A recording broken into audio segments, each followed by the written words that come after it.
Class, I'm glad to be with you. Good evening.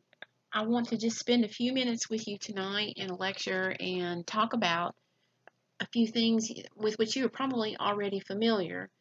I want to talk about the Olympians, the 12 gods and goddesses who became foundational to the Greek culture that's going to emerge in the post-Trojan War era.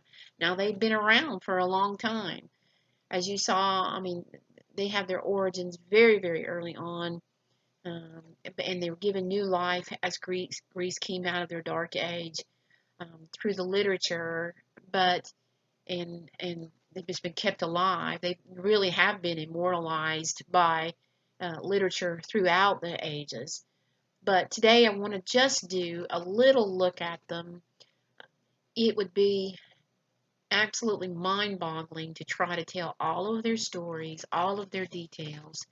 One of my first semester in as an undergraduate, I had a class in mythology, and I don't know what hit me. I mean, it was just one soap opera after the other. Their family trees are so convoluted. I wanted to put a really pretty, maybe Renaissance or Impressionist era painting here for you all to look at while you were listening, and I frankly couldn't find anything that was family friendly. So I thought, well, I'll just go. If I can't go beautiful, I'll just go practical. So you have this little family tree, and I will try, if you'll help me to remember, I'll try to photocopy that for you so you can have it for your notebooks. It's kind of helpful. But what I want to do today and then tomorrow I'll finish it up, but I want to take you through the Olympians, those children and grandchildren of the Titans, and let's look at just a little bit about them. So for everything I tell you about them, there are 100 things that I have not told you. So let's start with the big cheese. Let's start with the ruler of the Olympians, Zeus. And he ruled from Mount Olympus, which is the highest spot in Greece.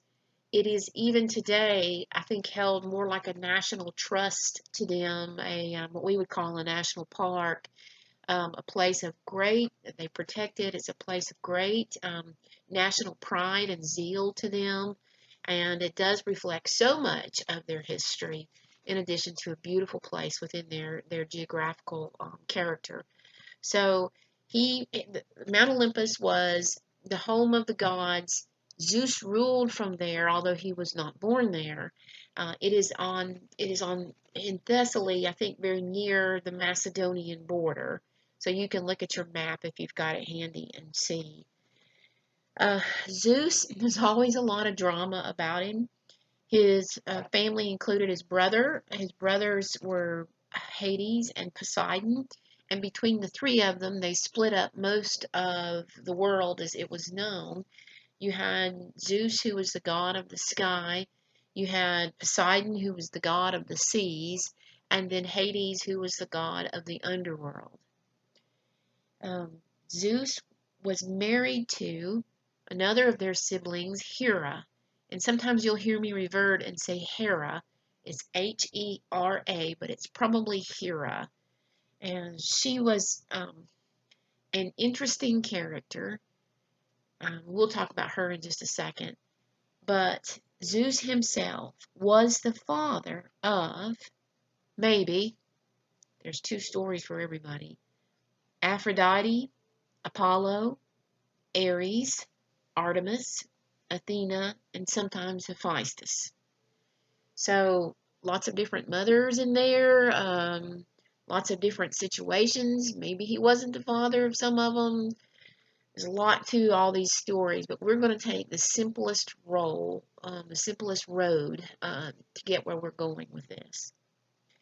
Supposedly, Zeus was, as the chief god, to remain neutral in human affairs, but he was often too empathetic towards them. Notice I said empathetic. He was too empathetic towards them, uh, and would intervene, and we'll see that in our discussions. He was the god of, as I told you, the sky and weather, and was a master at using thunderbolts to express his wrath and his power. He was the lawgiver for the Greeks and a paternal figure. He was the dispenser of justice. He hated injustice. And what he really hated was when you lied, when you had pledged to be truthful. We would call that today perjury. But when you were, or lying under oath, when you were supposed to be standing on the truth and when you were in fact lying through your teeth. And he hated that. That was his pet peeve. His sister and also his wife was Hera. She was a goddess representing women, married women, matronly women. She represented the marriage bed in the sense of it was supposed to be kept pure and undefiled, and she's not so much the romantic sexual love that we have in Aphrodite, but basically, keeping home and hearth together, keeping your husband home and out of trouble, and she really wasn't good at any of that. She was capable of extreme hatred and vindictiveness towards his mistresses, and there were a lot. I think I need to tell you that Zeus's probably most prominent characteristic was that he was a womanizer, and infamous for that. And Hera hated them all. She took it very personally. She was very vindictive towards not only the mistresses but any of the offspring. Homer associates Hera with Mycenaean Greek, the Greek mainland, as you and I would see part of that, Sparta, that area in there, the Peloponnesian Peninsula, that, she has a place and a vested interest in everything that's going to happen. And I will tell you before I get much further that Zeus is his Latin name, and you already know this, I think, because we talked about this. His Latin name is Jupiter, and Hera's Latin or Roman name is Juno, Juno. The brother of these two was one of the brothers was Poseidon. I think he's an interesting character. He's probably my favorite of these. He was the master of the seas, as we said. He was also the god of earthquakes. And that's interesting because they must have had an understanding that earthquakes originated from issues that were going on beneath the sea. So he's acquainted with those. He always carried a trident, and we can visualize that from images that we've seen of him. A little unique pitchfork kind of instrument. And he was considered to have had a violent and unpredictable ill temper. You couldn't tell what was going to set him off, and you didn't want to make him angry. And if you think about that, think about storms on the open sea, the tempestuous waters. I think the Aegean and the Mediterranean were probably a little calmer than some of the other oceans, but particularly the Mediterranean. But even there, even on the Sea of Galilee, which was what, a lake, there could be a sudden storm come out of nowhere. So just sort of visualize that's their image of him, that he can just be having a bad moment and take this terrible storm that destroys your ships.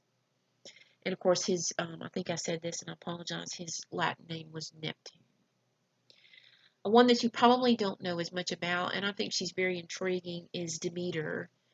She is a sister to Zeus. She is the goddess of grain and agriculture. And isn't that interesting that it's a woman that's in that position? She is the honoree of the Eleusinian mysteries, the Eleusinian or the Eleusinian mysteries. And you can say, what are they, Miss Justice? And I'm going to tell you, I don't know. They're a mystery.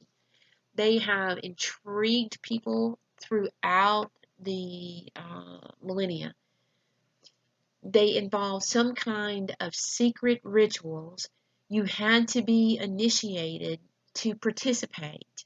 And they happened, I think, typically around harvest time. They had to do with celebrating, getting in the crops, getting in the grain.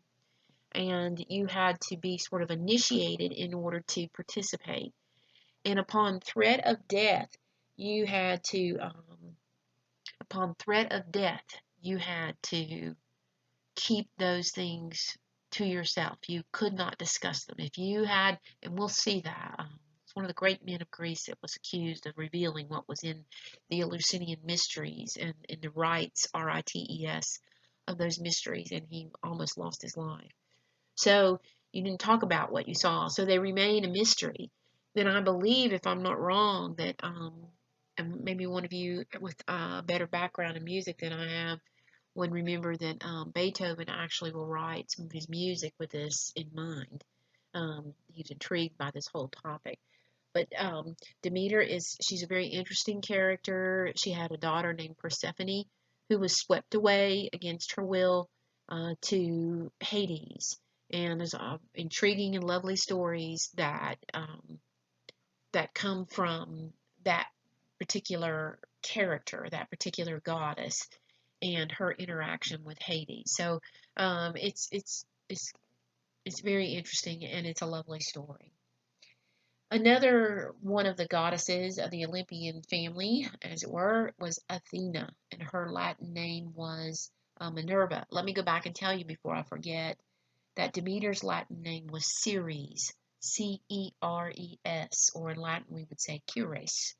But Athena is Minerva, and she is the daughter of Zeus and Metis, Metis. Zeus got it in his head, literally and figuratively, after he and Metis were together, that she would have a son from their relationship that was born stronger than he was.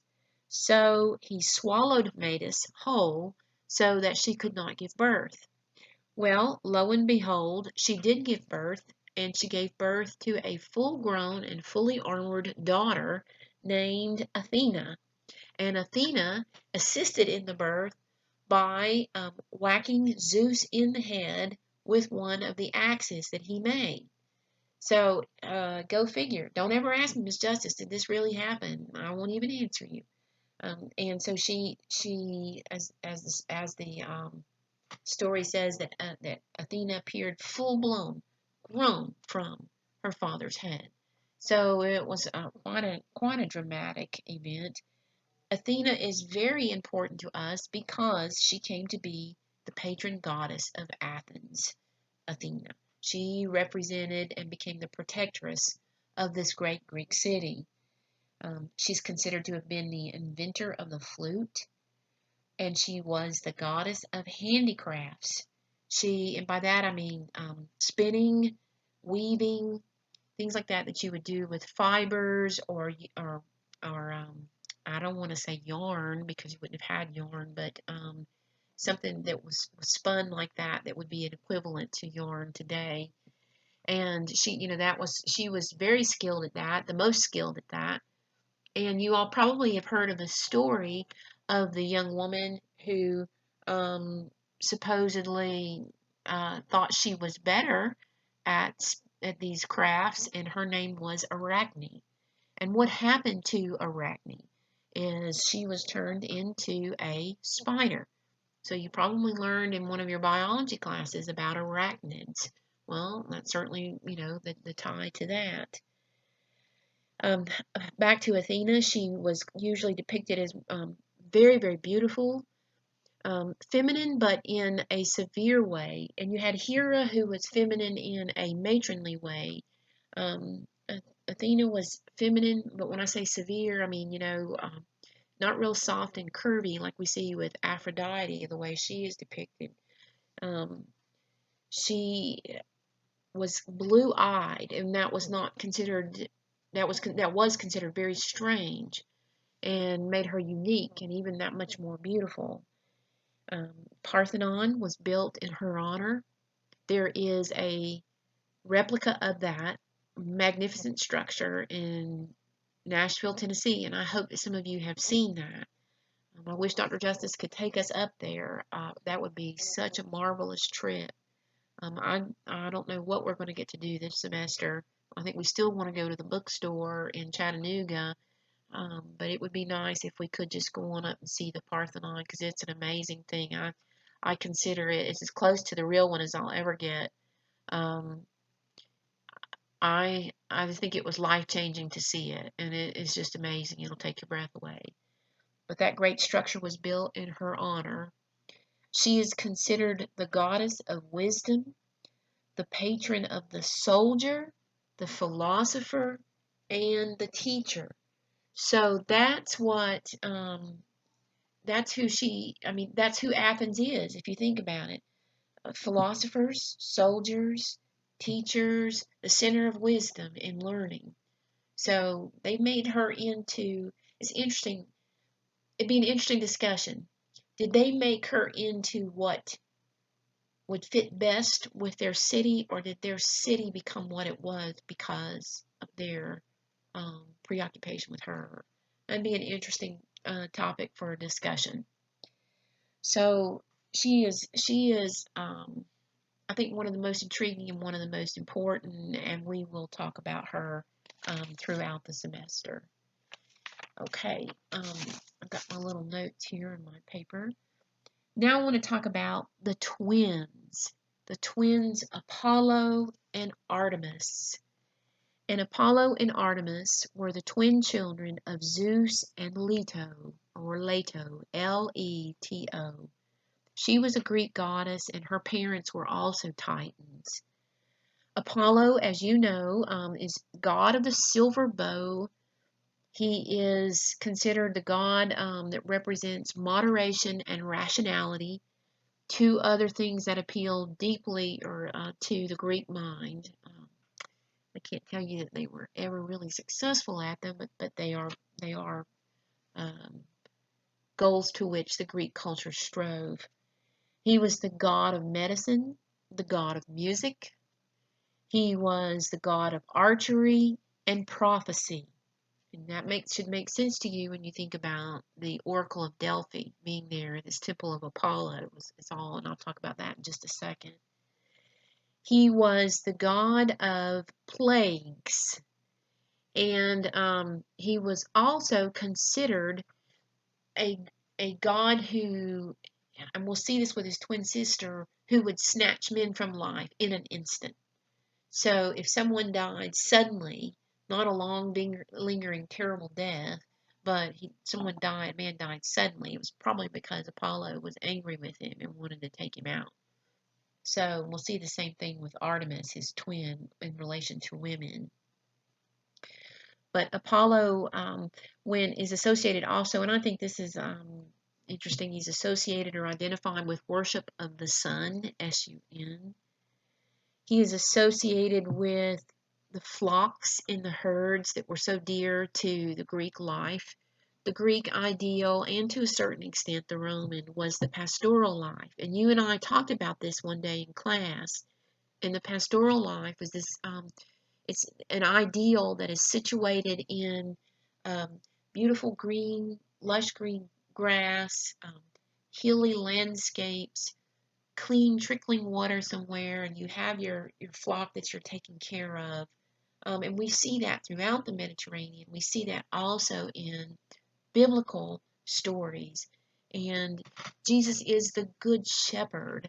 And what does a shepherd do? He takes care of those that are entrusted to him. With the Greeks, there might be some of that element, but I think as much of it is the beauty of the landscape. And the Romans pick up on that as well. So Apollo is associated with that. There is a beautiful, beautiful poem by Shelley called The Hymn of Apollo. And I have shared that with my class before. I'll see if I can get it together and bring it to class. I need to make a little list of all these things. When he was looking for a place to establish for himself, he seized Delphi, and Delphi at that time was in the hands of an evil guardian of it named Python. And when you and I think of Python, we think of a great big whopping snake. But this Python was more of a dragon-type serpent who was associated with dark and evil things from the underworld.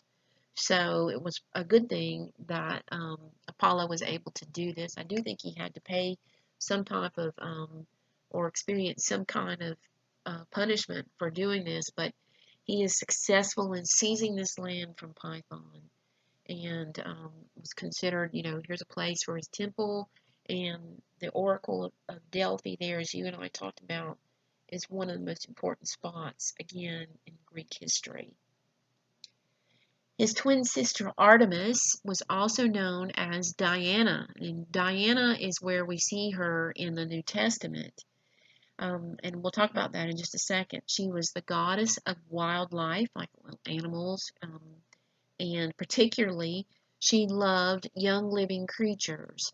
And she was considered the goddess of childbirth, and also, like her brother, a goddess of sudden death. So and you go back in this time, when did women die suddenly was typically in childbirth. So you could be eased through childbirth because of her, or you could lose everything in childbirth because of her. So she's associated with both of those scenarios.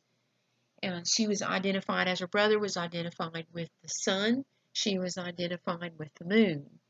And this is what I wanted to tell you. Her center of worship was Ephesus. And that's going to cause a lot of trouble when Christianity um, starts to really take hold, because at the heart of Christianity is the belief that you're going to turn away from this pagan worship and that you can't do that. Well, that hit some people, silversmiths and those who made little statuaries and things like that. In Ephesus, there's going to be some real trouble with that. And I'm sure you remember those stories. In the New Testament, because they're writing for a Roman world, they talk about Diana, but that is Artemis. Again, she was also portrayed as a huntress, a virgin huntress, and her beauty was very, very severe. You see her as very lithe, very thin, and I don't want to say athletic, but wispy, sort of how she is depicted. And the last one I want to do tonight is an interesting character, and you all know about her, Aphrodite, and her Latin name is, of course, Venus. She is one of the most famous, and artists love to paint her, and there's all kinds of wonderful things that are out there. She was the goddess of emotional and erotic love, sexual love, and she was considered um, insurpassable in her physical beauty. She was very, very feminine, very curvy, um, not severe looking at all. She didn't bother with armor. She didn't wear gosh, what do I want to call it? A helmet. She had violets in her hair, and she was also, unfortunately, very promiscuous, and that gets her into all kinds of trouble. There's a couple of different competing stories and legends as to how she came into being. We will stick with the one that says that she was the daughter of Zeus. The other story is just unfathomable, so we won't even go there. But she was married to Hephaestus. Hephaestus is an interesting character that we'll talk about next time. He was sort of dour, hunched over, slightly um, I don't want to say deformed, but slightly, physically unusual character. And she was, sort of married to him against her will, and didn't care for him. And she was involved in one adulterous relationship after another, and she gets into all kinds of trouble um, because of that. And she is considered by some legends to actually have been, because of an affair with a mortal man, she was the mother of Aeneas. And Julius Caesar, and you all know, Aeneas is the warrior who left Troy after the war and was commanded by Jupiter to find a new great city. And none other than our own Julius Caesar could say that his lineage went all the way back to Venus. So, right. But anyway, I hope this gave you a slight overview, and I hope you knew a lot of this. I hope some of this is old news to you. And if there's one that you're particularly interested in, then you can develop this for a life if you want to do so. Um, it's It's tricky dealing with the gods and goddesses. They're interesting and the stories are interesting. Unfortunately, so many of them are rather sordid, and I'd say most of them are sordid.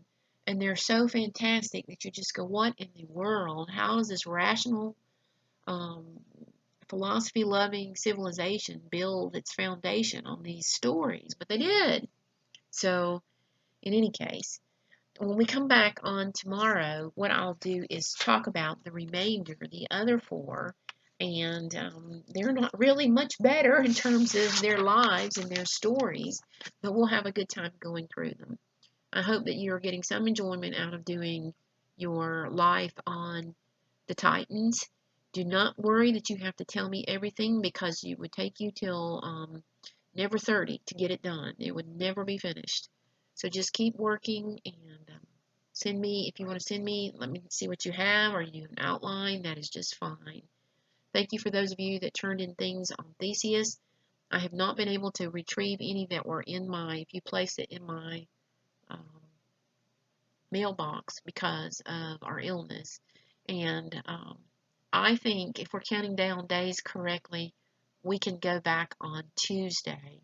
At least Dr. Justice can, and I can go back with no worries on Wednesday.